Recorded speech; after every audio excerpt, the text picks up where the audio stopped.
Hi guys, welcome back to my channel. If you're new here, hi, my name is Ashley and I'm so happy to have you here with me today.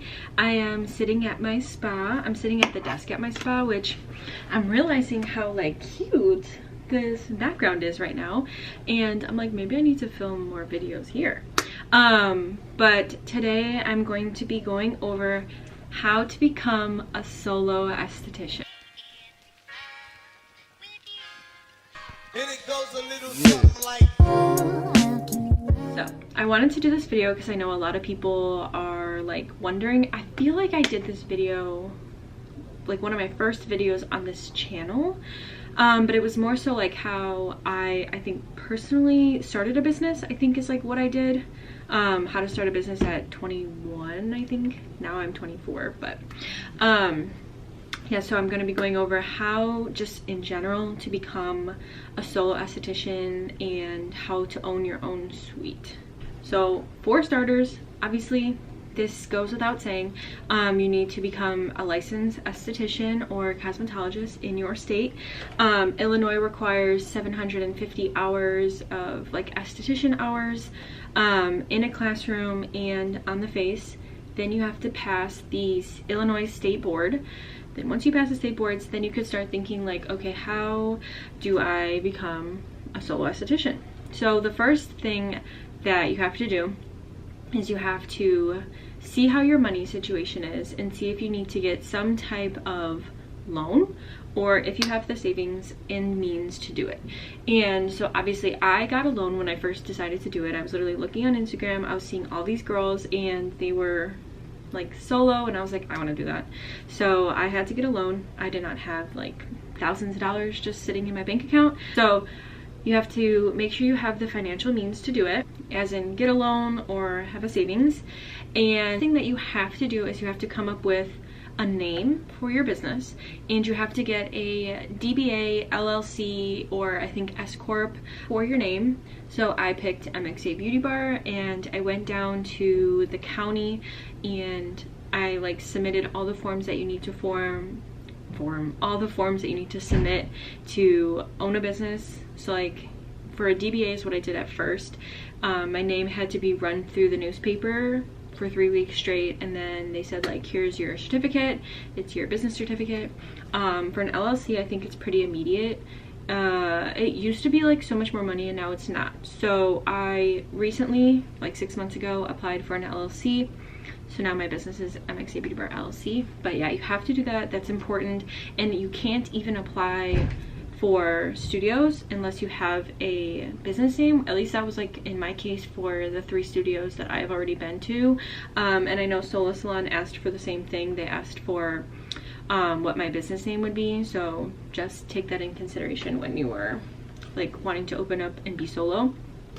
So yeah, once you create an LLC, DBA, or whatever you decide to do and you have a name, I created all my socials for that name. I wanted to make sure they weren't taken. I kind of did this before I even like really did the DBA, 'cause obviously like if you pick a name, you obviously want to make sure nobody else has that name.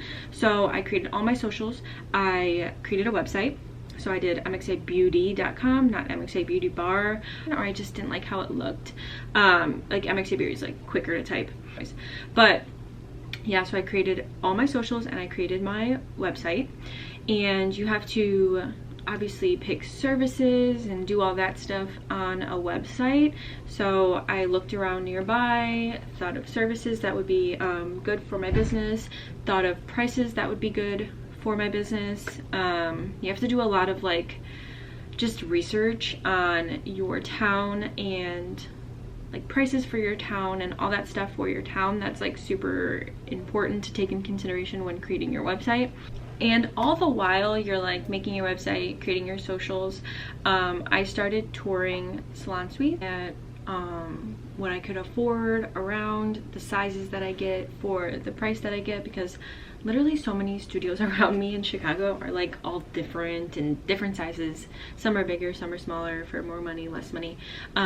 So obviously, and then once the studio is picked and you sign your lease, then you could start thinking of all the equipment that you're going to need, all the skincare. You have to do a lot of research on skincare that you want to use in your suite, and you have to think of like products that you want to use for like waxing or whatever your niche is going to be. I do skincare and waxing, and then I do makeup like on the side. I do it here, I do it at people's houses, like whatever. That's like a different thing, but you have to think of like what you want to do and what services you want to provide. And then you also need to think about all the equipment, so like the aesthetic bed, the wax pots, everything. You need to think of like how it's all going to come together in the studio. And then you need to think of, how am I going to brand my studio? So like this is a really important thing to take in consideration when you want to become a solo esthetician. And it's going to be like, how are you going to market? How are you going to get clients? Are you going to do referral programs? Just like how you're going to build your business, because obviously everybody wants to be solo, but it's really not easy. And I've told like 3 of my friends to become solo already, and I like basically tell them what I'm telling you guys, I tell them. And I put a huge emphasis on social medias because that's just like the quickest way you can grab people, but then also referrals are huge. So I have like a referral program. I know that's like one thing you have to think about when you're like gonna go solo. But yeah, that's like a huge thing. Another thing that you need to do before you become solo, or like while you are in the process of becoming solo, is look into insurance. I have the it's like the ASCP something. I could link like down below what I use, because I think it's worldwide, not just Illinois. It's like $200, and I have my insurance. Because that's really important. And you also have to look up, like just in general, what your state's license and regulations are. So for Illinois, you have to have a DBA or an LLC, which is what I already went over. You have to have insurance to be in a studio. There's so many like little things, like we have to label everything. Just, you have to like look into the regulations on what your state is, because I know some states are totally different. But yeah, that's like really important to look into when you're going solo. And that's like after you already have your suite and stuff and you're already like settling in. Now you need to like look at the specifics on what you have to do when becoming solo. So this kind of goes more so with buying products.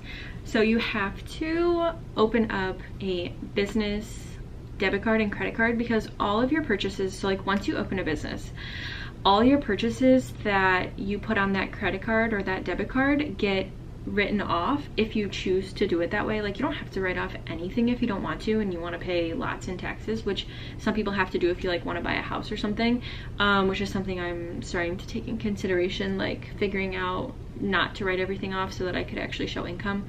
But that's a different topic. I'll get to that in a second. But for right now, you have to get a business credit card and a business debit card. You don't even need a credit card, but you need a business debit card that has your business on it, and it's like a business routing and account number, so that when you are doing your taxes, everything that you buy on that debit card either could be written off or it's a business expense, especially just for tax purposes. Because you can't really commingle your funds like when it comes to personal and business.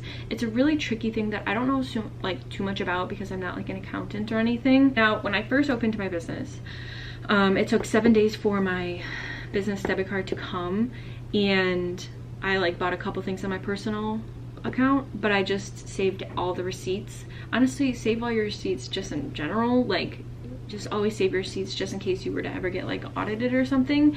You have your receipts to prove that those purchases were business purchases.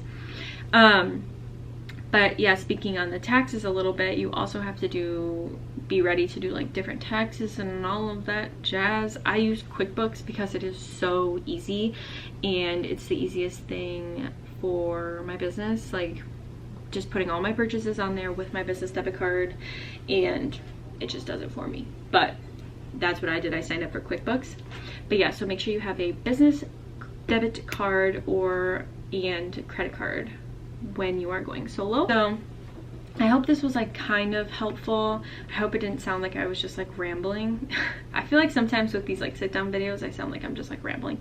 But yeah, I'll like write everything in the description bar, like basically each step on what I took and like what I did. I feel like some of these videos sometimes are like super detailed, which maybe that's like how it's supposed to be, I don't know, but I'll write them all out for you guys. You guys can go back and like look at them. But I hope this video was helpful, and if it was, don't forget to subscribe, hit the like button, and if you guys want to see more of these videos, write down below like any ideas that you have for me.